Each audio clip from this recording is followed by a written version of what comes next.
Look, I don't know about you, but I am so fed up with the cost of living right now. Everything is ridiculously high. Housing is up, food is up, insurance is up. Even the basics are eating a bigger chunk of the paycheck than they used to. And where is minimum wage still sitting? And where are the raises?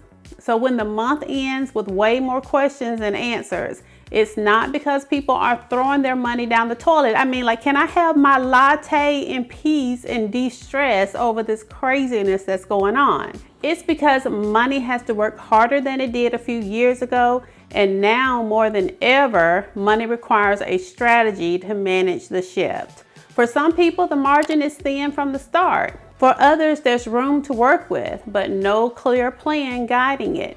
Different situations, same result. Money is moving without direction. The 50-30-20 spending plan exists to fix that. Not by pretending everyone has plenty of money and not by offering shortcuts that don't hold up in real life. I know this because I tried everything before landing here. I grasped at tips, tweaks, and half solutions, and nothing really changed until I saw how much more effective a clear system was. Not perfect, just efficient. It works because it puts your income in order. It separates survival and lifestyle from the future. It tells every dollar where it belongs before it has a chance to just freestyle and do its own thing. Wealth doesn't come from guessing or hoping that things improve. It comes from running your money with intention, month after month, using a structure that holds. Without a plan, every decision feels urgent, every expense feels personal, and progress becomes inconsistent because there's nothing supporting it. A clear structure removes that pressure. It replaces reaction with direction. The 50-30-20 spending plan does exactly that. It organizes your money into 3 jobs, keeping your life running, supporting your lifestyle, and building what comes next. The percentages are guidelines. They're not golden handcuffs. They can shift depending on reality, but the intention stays the same. Addressing essentials, your lifestyle, and your future. That's what's important. That framework works whether you're tightening things up or if you're building momentum. 50% for your needs or essentials. This shows you the true cost of running your life: housing, utilities, groceries, transportation, insurance. These are the expenses that do not care how motivated you feel or how good your intentions are. They show up every single month and they demand payment. With the cost of living rising across the board, this category has become heavier for almost everyone. That makes it even more important to look at it clearly. The purpose of the 50% guideline is not to make anyone feel boxed into a certain percentage. It exists to keep the essentials from quietly swallowing up everything else in your life. When housing or transportation creeps higher, it squeezes out room for savings, debt payoff, and even basic breathing space. Seeing the reality of things laid out in black and white can feel uncomfortable, but it's also empowering. Numbers don't judge, they just inform. When I finally looked closely at my own numbers, what surprised me most was realizing that there were actually things that I could actually change. There was room for improvement that I couldn't see before because I hadn't slowed down enough to take a good look at it. They show you where the strain actually lives so you can respond with logic instead of frustration. Depending on the cost of living in your particular area, this category may land above the 50%. You work the plan with the reality that is in front of you to work with. The structure will still hold. Essentials come first in this equation. They are funded intentionally and handled before lifestyle choices are made. This keeps short-term decisions from creating long-term damage. Here's what often gets missed. When essentials aren't clearly defined, everything else feels a bit chaotic. Bills feel a bit random. Spending feels a bit risky. Even small decisions carry stress because you don't know where the floor is. Once you name and contain this category, that uncertainty begins to dissipate. You're no longer guessing whether you can afford something because you already know what your non-negotiables will require. That shift is real. Once I stopped guessing and I started checking in with my money regularly, everything felt more manageable because I knew what was coming in and going out ahead of time. Once essentials are clearly identified and tracked, you gain control in a way most people don't experience. You know what your baseline is. You know the minimum it takes to keep your household running. That clarity changes how you make decisions. You stop reacting to every bill as if it's a surprise. Instead, you can plan ahead, adjust gradually, and you can make changes on your timeline instead of under pressure. This step is about awareness and containment. When essentials are visible and predictable, the rest of your money finally has room to work. Wealth begins with honesty about what your life actually costs you day to day and the discipline to handle that cost first. 30% to wants and indulgences. This is where most budgets drift off course without clear direction. And not out of carelessness though, but because spending on wants is constant, it's convenient, and it's emotionally the easy thing to do. Convenient spending, eating out, entertainment, subscriptions, small upgrades, tell me I'm wrong.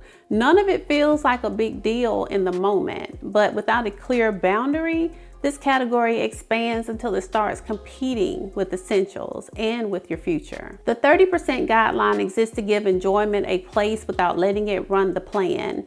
It separates lifestyle from impulse spending. When this category is defined, spending becomes intentional instead of reactive. You're no longer deciding in the moment whether something fits. You've already decided ahead of time where it's gonna go. That was a turning point for me. Planning ahead didn't limit what I wanted. It actually made it easier to afford the things that I actually cared about having because they were accounted for instead of competing with everything else. This matters even more when everything feels expensive. Rising costs shrink your margin, and when margin is tight, comfort spending becomes tempting. A meal out feels like a relief when you're stressed to freak out. A small purchase feels earned because you worked hard.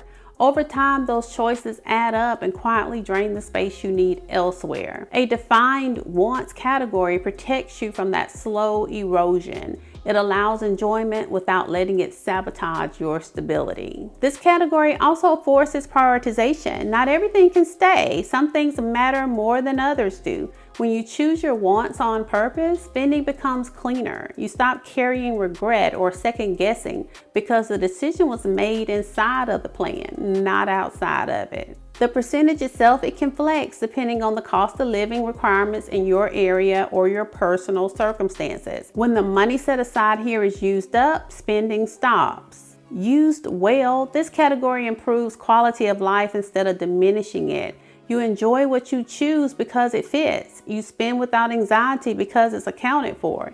You know where your money is going and you're no longer surprised by where it ends up. 20% to your savings and future moves and debt payoff. This is where the spending plan stops being about getting through the month and starts being about where your life is headed. Saving, debt payoff, investing, and future goals all live here in this percentage. This is the category that builds options over time. It's not driven by emotion or urgency, it's driven by intention. Without a dedicated place for the future never gets funded. Money gets used up in the present and long-term goals stay on the wish list. Setting aside this portion of your income changes that particular pattern. It creates forward motion instead of financial stagnation. Even when the amount feels small, the habit still matters. Consistency is what turns your effort into results that you can see. This category often carries more than one priority, and that is normal. Paying down debt reduces the drag on your income and it frees up cash flow later. Building savings adds protection so one unexpected expense doesn't knock you backward. Investing allows your money to grow beyond what your own work alone can produce. Each one of these moves strengthens the others when they're done steadily. Yet again, the percentage can adjust for your individual circumstances. What doesn't change though is the role that this category plays. Skipping it sends the message that future you can wait. Treating it as non-negotiable sends the opposite message. It says progress matters even when it's small or gradual. It rewards patience. Big dramatic moves feel productive, but they rarely last. Steady contributions made month after month create results that stick. Over time, balances grow, your debt shrink, and flexibility increases. When this category is handled consistently, money starts doing more than covering bills. It starts creating breathing room and choice. That's the shift from stability to security. And that's how a solid spending plan turns into long-term wealth. People don't need another tip or a hack. They need a repeatable system that they can trust. Money gets stressful when it feels unpredictable, and unpredictability usually comes from not having a clear plan. Even a decent income can feel tight when there's no structure telling it where to go. And a modest income can still make progress when it's handled with intention. Now, I'm gonna be real with you. This plan isn't exciting. It won't give you a rush, but it gives you something better. It gives you predictability. You know what gets paid, you know what you can spend, and you know that your future isn't being ignored while you deal with today. The truth is, money doesn't need to feel dramatic to work. It needs to be boring and consistent. We like boring. What is that movie? The Hitman's Bodyguard. His motto was boring is best. Yes, it needs to be boring and consistent. Making money decisions from intention instead of from being pressured all the time takes a noticeable weight off of you. That tight feeling in your chest starts to fade when you're no longer reacting and you're finally deciding on purpose. The 50-30-20 spending plan works because it gives your money order. 50% is reserved for the essentials that keep your life running. 30% supports your lifestyle without letting it take over. 20% is set aside for saving, debt payoff, investing, and future moves that create long-term strength. The exact percentages are not set in stone, and you can adjust them based on your particular reality, but the structure does not change. It's still the same. Your plan may look like a 60-20-20 or a 70-25-5 or any mixture of the sort, but the facts remain the same. Essentials are handled, lifestyle spending is in place with some guardrails, and your future is funded on purpose. If this breakdown helped you see your money more clearly, be sure to like and subscribe so you don't miss future videos like this one. Share this with someone who's trying to get a handle on their money and needs a plan that they can actually stick with. And if you want help putting this into action, download the free starter guide that's linked below. It walks you through setting up a simple money system so your income has direction instead of drifting. You don't need perfect conditions to get started. You need a structure that you can rely on. This is a season where your money stops running you and starts working for you. This is your money era, and I'll see you on the next one.